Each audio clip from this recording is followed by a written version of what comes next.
Hello students, welcome to EPG Pathshala. I am Indira Ghosh from JNU and today we are going to talk on the module Application of Systems Biology for Target Identification in Infectious Disease under the paper Competition Biology. Our learning objective is that rational thinking about target identification in infectious disease. Targets for existing drugs is the topics which actually we will discuss in today's module.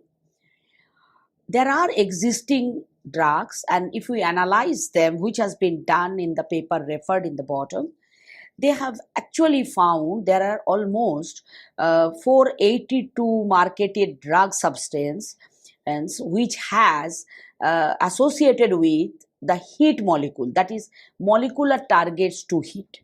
So this is one point to be noted, that much less number of actual used drugs have been identified or associated with their macromolecular targets. The topics of this came up front. The main reason is that 8,000 pharmacologically important possible targets have been evaluated in 2002 after the human genome sequencing. Obviously, compounds, that is traditional substances, are almost 5,000 already existing. And there are another set of maybe 2,400 of antibodies, and there are protein pharmaceuticals in the market. So there is a big interest of, can we do the ligand based drug? That is, we should have, as has been analyzed by this paper and detailed in this full paper, they have predicted almost 400 molecular targets of 130 protein. That means hits are 400 and protein numbers, families are 130. So also that highlights that there is a possibility of having many targets of the same class of protein. However, it is hit by simple one drug. So at the end, this paper actually depicts 218 class of targets are defined known biological functions.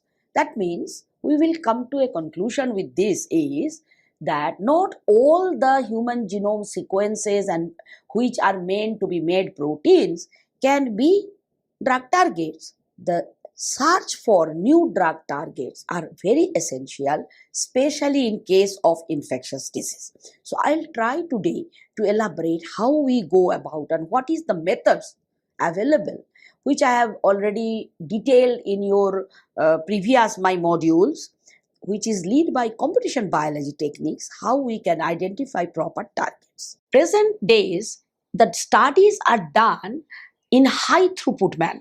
So obviously, if you look at the gene mapping, it is taken many genes all together at a time and make the gene mapping. Then gene expression, that is a real high throughput gene expression systems have been come up. You have annotation. In programming, we do the annotation. Similar things you would see in protein interaction network or identification for functions. Everything is nowadays, and including the high throughput screening of chemicals, every information are done or results or experiments are done in a high throughput manner. Up to the extent that there is a consortium of fugu fish, which is found to be a very important and potential system where we can have many of human gene expressions and their effect can be estimated. So fugu fish is called is a gene hunter system. Now, all these high throughput systems collect lot of data. So it is very important that we should gather this information, curate them properly, store them, and then analyze them interlinked each other. So now the generation of finding new drugs and new targets are very much dependent on information gathering, collecting all information, integrate them, and then convert them ultimately into knowledge. The techniques which most of us use for finding these targets are actually collected and integrated. So there are many of these omics which I have covered in my previous modules also. But what it shows is that every part of the gray on the top line shows which are they. Genomics can give you many of these types like known genome, particularly as it's shown in the picture. The under genomics is the depiction of how we schematically represent a tuberculosis, the genome. And the color shows that how much concentrated genes are there, which places. One can understand, and comparative genomics can help us to identify which could be suitable to choose like a targets for anti-infectious also. Transcriptomics, on the other hand, gives which are the proteins actually will be converted and which we can do the modeling by using proteomics, etc. Then we come to the point which is called metabolomics. This particular module, today's lectures would be mostly trying to find utilizing this metabolic flow in the pathway to identify targets. Another method which we not discuss today will be the protein-protein interaction. Also gives us many of these concept of targets. So major cases, as at this slide speaks, that is all these omics can be integrated and identify the targets, help in identifying the targets. What are the basic principles when we build models based on biological systems and the predictions? One way is to do identifying genomic function, annotate and model genes and try to predict which functions, new functions or existing function can be denoted or annotated to the new gene. Another way of looking at is predict the proteins which are associated with the disease model and build the model. There are other techniques and which I will address today, and that is highlighted by italics, is biochemical reaction database and cake, which has been discussed earlier protein modules, and flow of metabolites. Using this technique, we should be building up some models and try to predict which target would be better or preferred. There are other modeling which I can follow after this particular today's talk and other modules which will cover the modeling, structure known, simulation and pharmacophore, QSR, etc. which are to be taken care later modules as application. How we consider protein as a target. So what is the target? Targets can be defined loosely, more or less, that whose inhibition leads to a desired effect. This desired effect can be a balance brought back to the system, like happens in most often into our metabolic syndromes to recover. Another way will be killing the pathogens, which happens in infectious disease. So these are two aspects. One is killing the pathogen, almost clean up the blood out of the pathogen. Another is bring back the balance or modify some aspect, which is also bring back the metabolism balance. So there are two types of approaches to identify the protein as a target. Well, we know what is proteins and what should be the criteria of target protein. Then what is the difficulty? Why we are unable to identify new antibiotics? Actually, the challenges lied not in really in compound design, but the challenges lies in the target. That means appropriate identification of protein, DNA or pathway even possible is the crux of the story. Present scenario, many these type of queries are addressed regular basis. And thanks to the genomics development, proteomics and metabolomics, we are able to understand this relation between the targets and disease particularly. What are the questions we should ask about target? Now, one of the most important questions we should ask when we are looking for a new target, that is how I find enzymes, pathways or even signaling systems which is essential for the pathway. That means we should find a target which is highly essential, highly important for the survival of a system. This is one. The second question we should ask, is it possible to inhibit or make some ineffective of this particular action or function without causing toxicity? This is also a big question.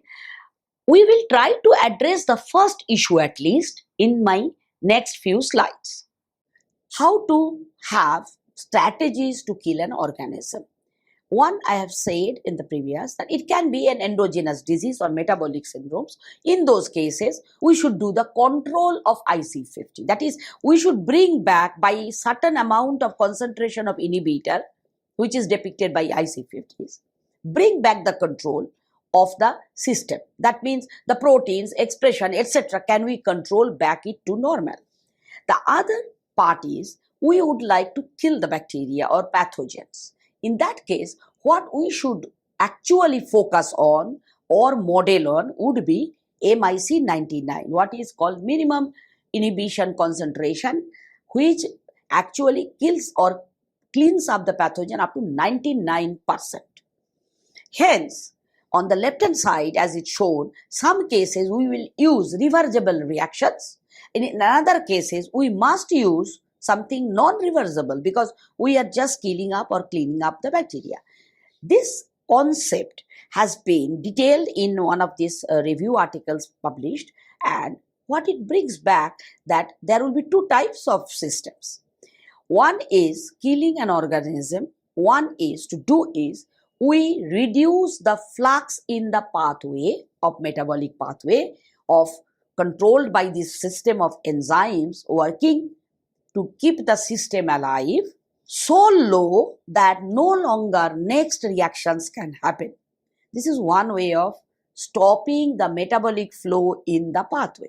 Another is we stop the pathway in such a way so that the previous substrate just increases and it becomes so much high at toxic level that it itself kills the pathogen. These are two techniques. However, today's talk, I will try to show you the first one mostly, and we have published some papers on the second model also. How many ways of looking at the pathway? The method what I showed here has been extracted the information from cake, and which shows there are different ways of these pathways are available in cell. It could be a linear pathway like simple glycolysis in the beginning of part of glycolysis. It can be even circular like Calvin cycle or Krebs cycle. It can be forward branch, that is, it starts with linear, then become forward branch. And then this pathway can be depicted in a very different way, and which happens in most of the carbohydrate metabolism. Hence, one can understand that ways to understand this flow in the pathway, one must understand how these pathways are regulated.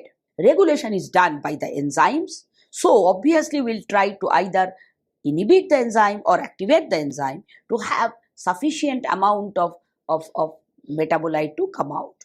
I will show you a simple calculation which is related to biochemistry to show you how one regulates the enzyme. There are three major mechanisms are well known. You can refer to my previous modules where I have detailed them. One is competitive inhibitor, another is uncompetitive, another is mixed, that is competitive and uncompetitive. I'll try to focus on the first two major cases over here is applied. Now, they can be calculated by their IC50 or Ki as shown in the formula. And the mechanism is, in one case, the inhibitor actually inhibits or replaces the substrate. On the other hand, non-competitive inhibitors become substitute to the ESI complex. That means transition state analog complex. That means inhibitor actually traps the substrate at its substrate structure or function when it is being bound to the enzyme. So major two mathematically can be expressed by this formula. Now using this basic principle, we did calculate with known Km, keeping the Km as a constant value. Let us say we can calculate the effect of flow of this of the substrate or the reactant and the metabolites comes out of it and plot them under different inhibition conditions, which is shown in the next slide. If we take this model parameter as shown bottom there, and we just analyze the simple equation which I shown earlier, what we find is if we use in vitro mechanism, that is one inhibitor will inhibit one reaction at a time, and if we use the competitive inhibitor, the magenta shows you how the in vitro experiment would show. Similarly, if we use same thing, competitive inhibitor but not in vitro but in vivo, we see the line which is shown by orange color. If we use uncompetitive on the other hand inhibitor equation, whether it is in vitro or in vivo, the blue or green line shown on the top as it the inhibition on the left hand side plot. What it tells us? It tells that it seems to be, if it is a competitive inhibitor, you require a huge amount of concentration to inhibit almost 50%, achieve the inhibition of 50%. What it tells us? That in vitro, whatever we calculate and find out, which is something like at the same concentration of inhibitor, which is 0.2, you can achieve in vitro something like 80% and above or 90% inhibition of the cell or inhibition of that activity. However, that will be miserably fail. This will not even achieve 50% if it is done in vivo. This plot shows us that in presence of in vivo means the presence of other reactions. So it shows you simple one test tube reaction in biochemistry and calculate and organize the in vitro inhibition can miserably fail, especially when we have the competitive inhibitors designed. This is one of the reasons and has been discussed in several review articles for last 10 years and moved the industry, pharmaceutical industry, to look for appropriate drug target, which I like to show you today how we found this. What is happening in vivo inhibition? If we take data from in vitro inhibition, it cannot be linearly translated in vivo as I've shown you. Why? The reason is lots of connective enzymes are available in pathway and they act in vivo system all together. Well, let us take an example of the depicted below, which shows there are 4 enzyme substrate, S1, S2, S3, S4, that is the metabolites. Either they are substrate or they are products, and 3 enzymes which makes them. Now, this color shows that if we stop the interaction at S, that is E2, inhibit the E2, what we will get it? Very low amount of S3 over the period of time and accumulation of S2 metabolite quite a lot over the same amount of time. Hence, if we continue to do that, as we see here, that inhibitor should be good at the position at E2. However, my question we should ask is it sufficient to inhibit one enzyme and stop the pathway? Because what we are looking for, that at the end of the pathway, i.e. S4, that means the S4 substrate or metabolite should be lowest possible. That may or may not be possible because I can tell you in vitro inhibition of this will decrease this production. However, there could be another alternative which brings you back some amount of S3 from some other reaction. This can happen. That's one thing. Also, the very efficient enzyme, if the E3 is a very efficient enzyme, even a small amount of S3, which should be available by our inhibition IC50, only 50% inhibition we do, it can go to S4 and we will still continue to have S4. So there are 2 mechanisms. One inputted from the out, another is just becoming less amount of availability of S4.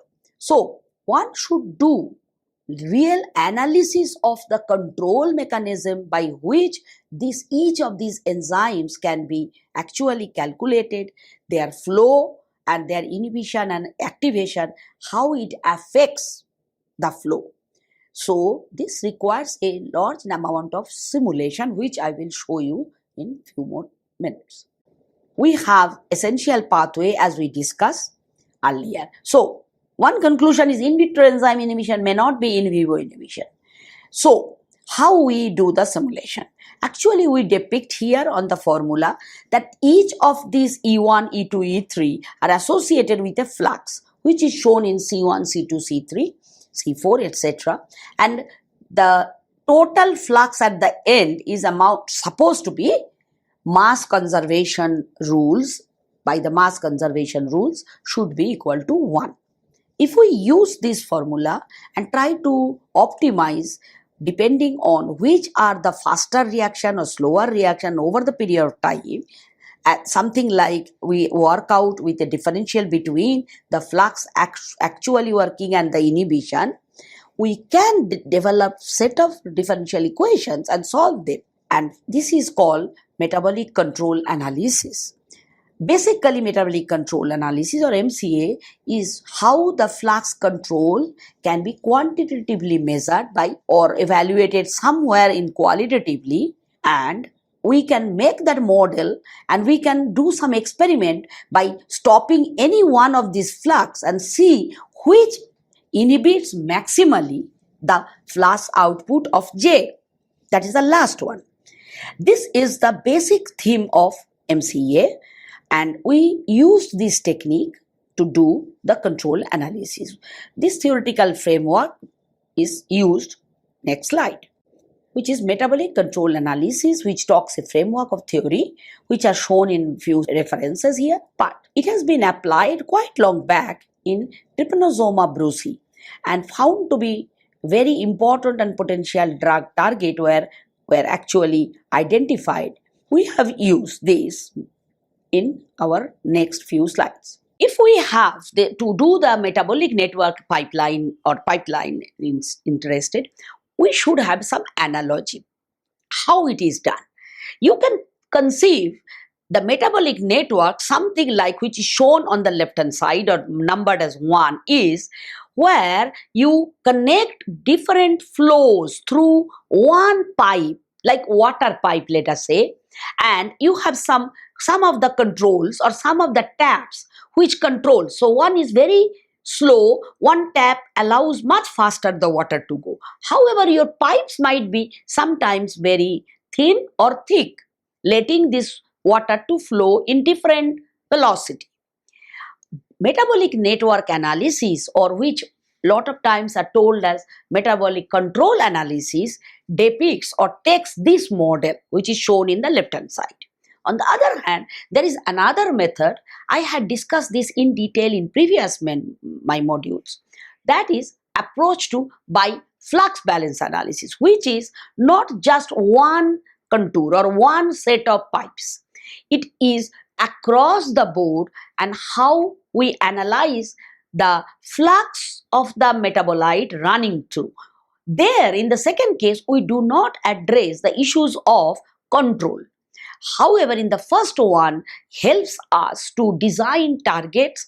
Not only that, it gives us how much to control of each target would lead us effectively design the inhibitor also.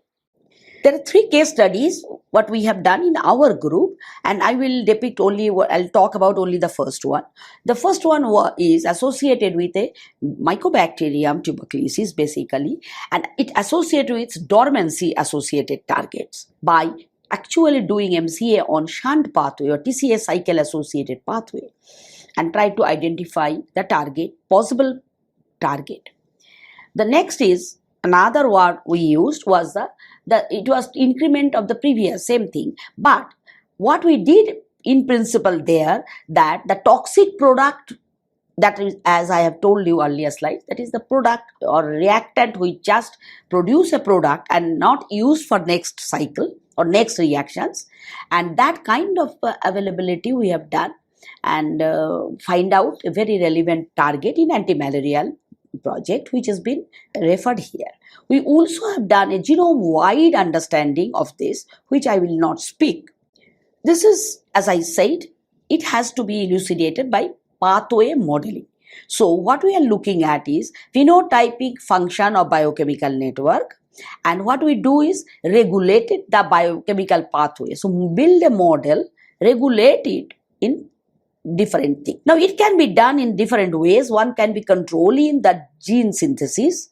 That also one does sometimes. It can be controlling the transcriptome and proteomes, and it can be also control at the end the metabolome. So all the methods have been applied, has been referred in the following articles shown in the slide itself. What we have applied a trick, what we call killing the bacteria by diversion. Now it's very well known by before around 2000 that experiments and paper referred that persistence tuberculosis bacillus, they actually are very much are to be inhibit, they have a bypass or what we call glycosylate shunt bypass. They use the carbon or fatty acid their source, and they, well, it is equivalent to something like acetate as source instead of using glucose as normal source, and pass and use the bypass and survive in the persistent condition. So cells, though are deprived of glucose, still they survive, and especially they survive in a physiological situation which is inside the lung cells, alveolar cells.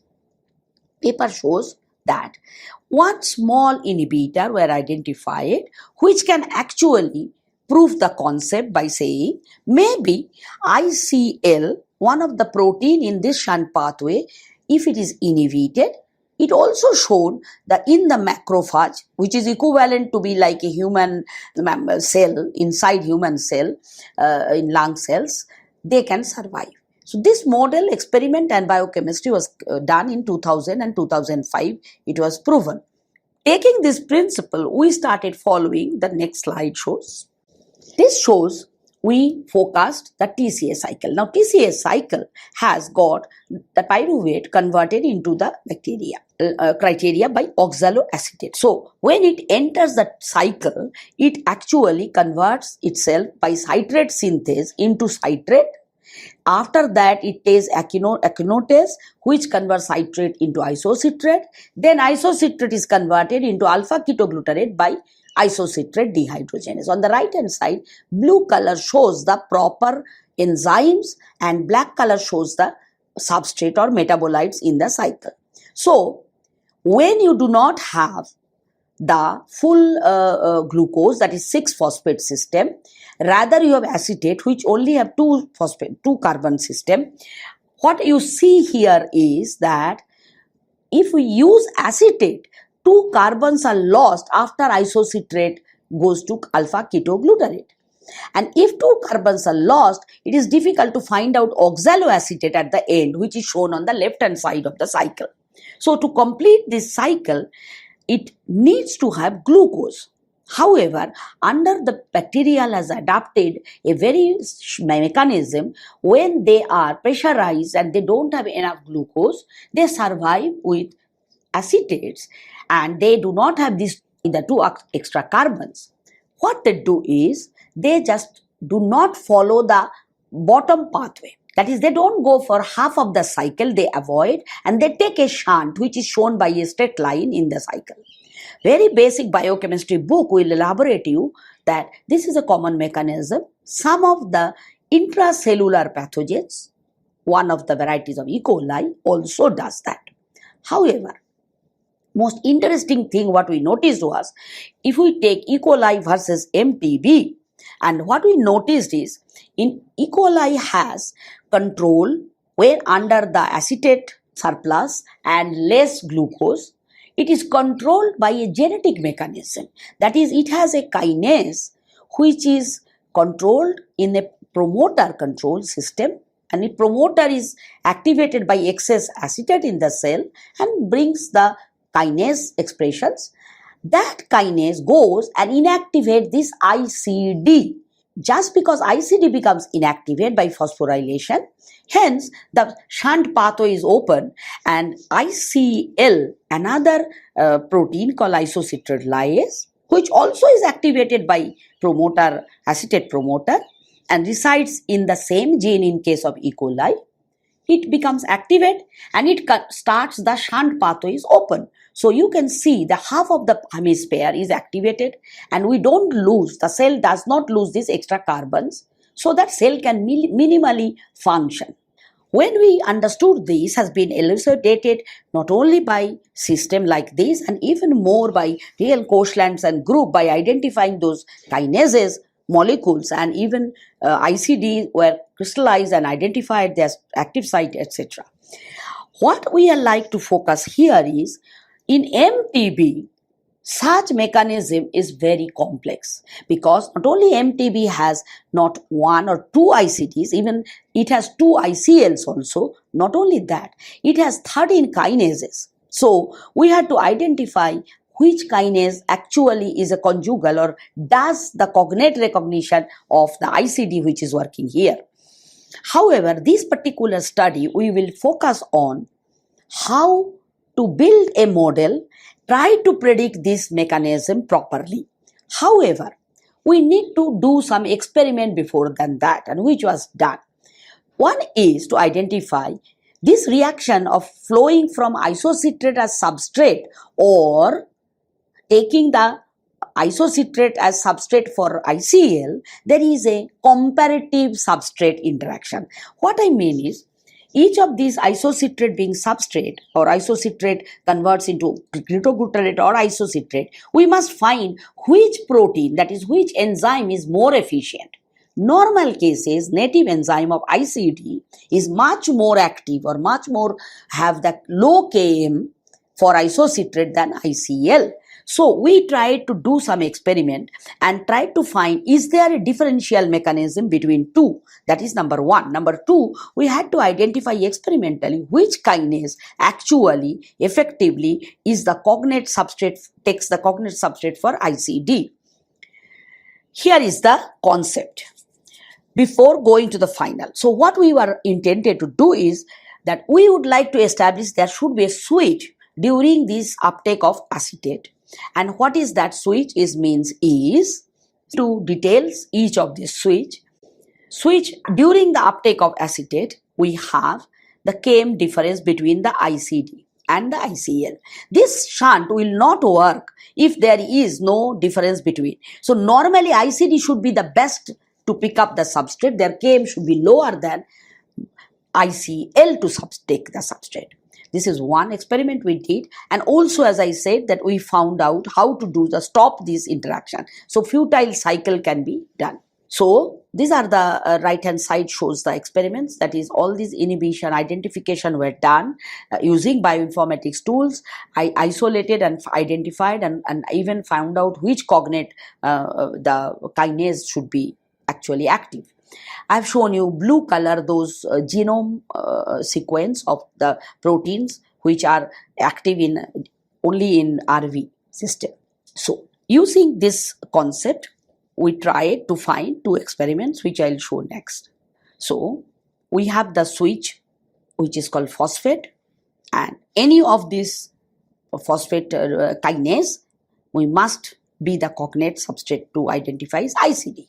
So how the mechanism, as repeat, is normally the full pathway works and there is no shunt, and even if there is the kinase, ICD being more active than ICL, it takes the substrate as isocitrate and that is always expressed. So having ICL in the cell also does not deter the full cycle.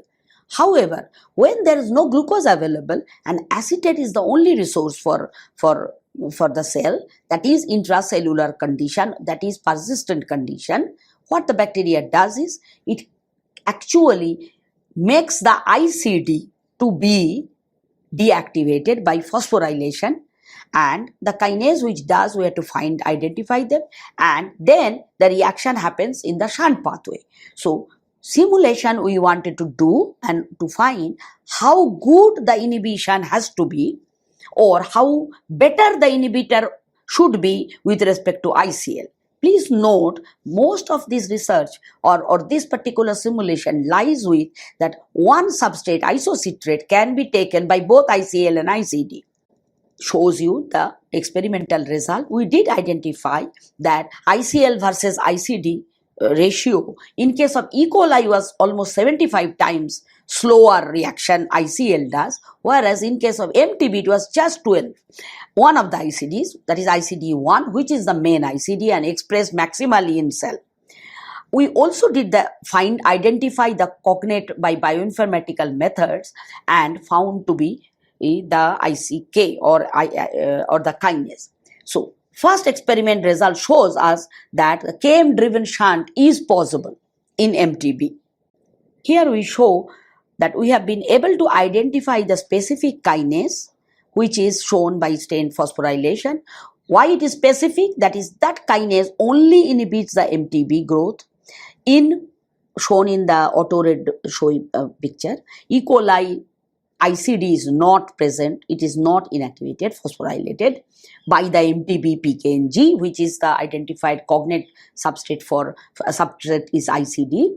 And on the right hand side, the picture which shows very clearly that the growth rate actually, that is the magenta color plot you can see. When we did a knockout of PKNG and we saw that growth rate was lowered down to very minimal level when the cells are put in the in vivo.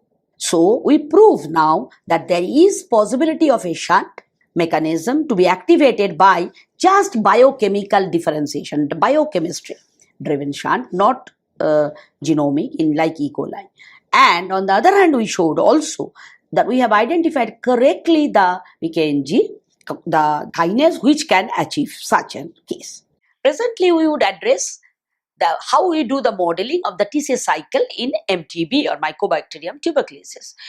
What we will do is, we will take the standard TCA cycle and we will use the glycosylate bypass, particularly the shunt mechanism. So whole full cycle with its bypass shunt, we will find out everything about how the flux of substrates are passing through whole cycle as well as shunt. Under that situation, we will have two different situations. One is the metabolite will be the glucose. Another case will be metabolite is acetate. Obviously, some reactions cannot go through if we use acetate. So, when we develop this whole system, we should look for, predict the change of metabolite flux distributed from one gene expression data. This is what we take. That is, we use the gene distribution or gene expression data to find out how many enzymes or how many proteins are likely to be while we calculate and give the metabolic flux distribution. We also use this study the whole system, how the inhibition would take place, competitive or not competitive, because that equation will be changed in our formula or in our simulation so that we can study the effect of competitive and non-competitive or uncompetitive inhibitors, which will guide us to design molecules to control the enzyme or control the metabolic force. Here I just show you the materials and methods used for this simulation, not detailed much. So we took the biochemical reactions from EcoSeq and Metaseq, reaction kinetics were obtained. We used many parameters from Brenda, etc. We also use our writing script on Zarnak and JPASI or COPASI to get our simulation model ready. And references are given on the following cases. Results are shown. What we figure out is, if the glycosylate bypass flux, if we plot very simply, and we show in two plots, A and B.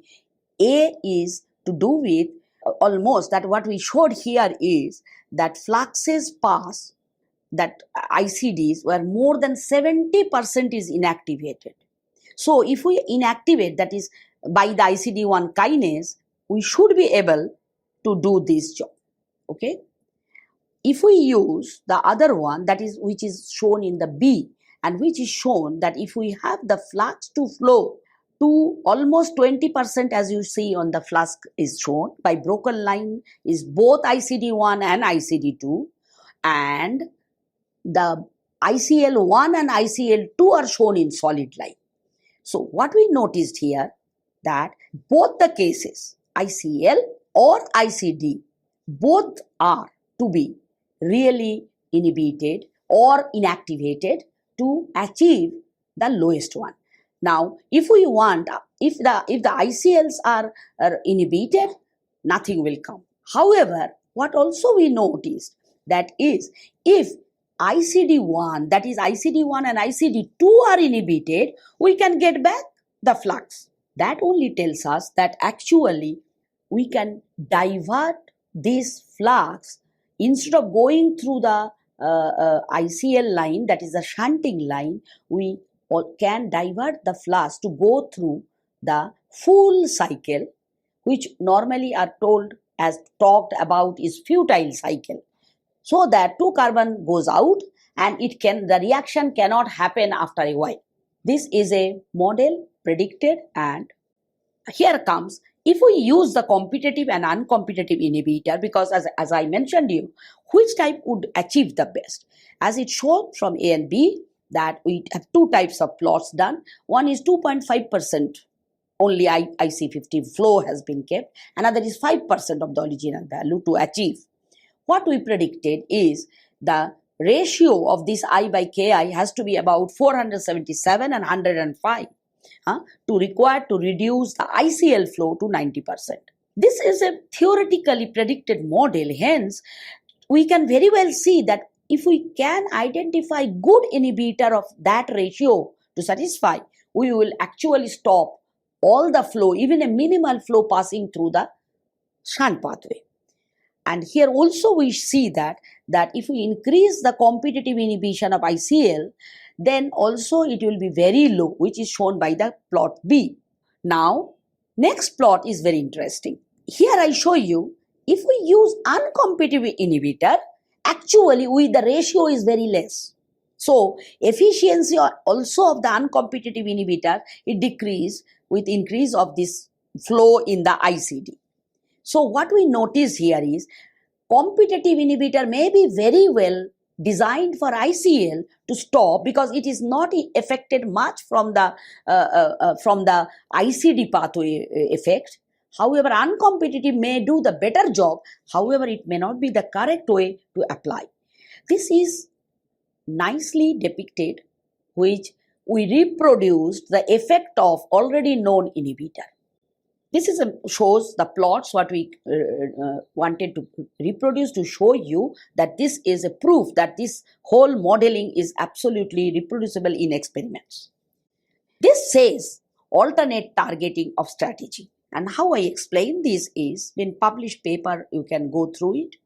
First, we would like to have using competitive inhibitor for ICL, which will actually inhibit the ICD kinase so that both works. We have one is competitive inhibitor of ICL, but inhibiting ICL kinase, what will happen would be that ICD will be very well available. And if ICD is available, it will be interesting to note here that the futile cycle will continue under the acetate, that is under the glucose deprivation. So in normal cell, the cell will still have enough glucose and will not bother and work in the normal way. However, when it goes to the persistency, it will not have enough glucose to survive. It will try to utilize its acetate as its substrate to get through the full pathway, and it will activate its shunt. Now, by inhibiting ICL, you stop the shunt pathway, and inhibiting the kinase which actually modifies or which deactivate the ICD pathway, what we achieve here, a diversion of that 4 carbon acetate to lose 2 more carbon, and at the end it cannot produce the reactant. And that's the objective of this project, and it has been very successfully implemented to identify target which is actually very strongly related to the pathogenesis or persistency. Advantage of this is that we can use a competitive inhibitor because designing competitive inhibitor is much easier than uncompetitive, and it will not. And number 2, the advantage is this percentage inhibition of ICD kinase required will be very much less, so that enough ICD, even a minimum sufficient of ICD, will stop the flux to go through the glycosylate bypass. The major reason is because this particular MTB ICD substrate taking purpose or efficiency of capturing the substrate or isocitrate is much better, at least 15 times to 20 times better than the capturing the same substrate to ICL. These are advantage and this has been published papers. So here I show you how to identify target. Some summarizes more or less the whole picture. So targeting this a divergent or entrapment strategy. Why? Because normally under the persistent system or under the when it is cell is very low in glucose, the mycobacteria would like to use the kinase, deactivate the ICD and open the ICL pathway. That is, it will try to go through shunt pathway and use only the upper half portion of the TCA cycle. However, what we will try to do is we put inhibitor on ICL, that is the competitive inhibitor. As well, what we will do is that we will stop the reaction of kinase to be done. So stop the phosphorylation. So we can design compounds which will stop the particular kinase or to do phosphorylation of ICD, and by that way we achieve the objectives. So the summary of this module is that we actually showed you how to identify a target, that too in a system which is not really to be inhibited only. What we identified was that either we should actually inhibit the ICL genes, two of them at least, and which has a little effect on the bacterial growth, but we should detect, that is the important detection of both the genes, which is leads to the eliminate. So one of them, ICL inhibition will not affect. We need both the genes and need to be inhibiting them. That is number one summary. Number two summary is, in addition to do it, we also shown experimental effect of 3NP on ICL inhibitor, which is published paper. We showed our model does predict exactly the same way has been experimentally found, which gives us model a good validation. Over and above, we go for modeling the whole pathway, give us that not only ICL, we can also have deactivation of ICD should be stopped by actually stopping the pass, that is ICD kinase, which is identified as PKNG inhibiting. This actually what will happen will be that not only it will not allow much flux to pass through shunt under the acetate effect, or when you have acetate as our food instead of glucose, the cycle will be passing through a futile cycle. So we have covered all these points. Hence, we have now evolved one more new target, and that is ICD kinase. This gives us a set of new novel target identification. Not only that, the method what I have discussed earlier gives us a privilege of designing whether we should be successful using competitive inhibitor or something else. However, this particular case study has thrown to us that we should find a competitive inhibition of ICL and we should inhibit ICD kinase together if possible, so that we achieve this particular metabolic flux control systems, so that we achieve the inhibition of persistent mycobacterium. Thank you.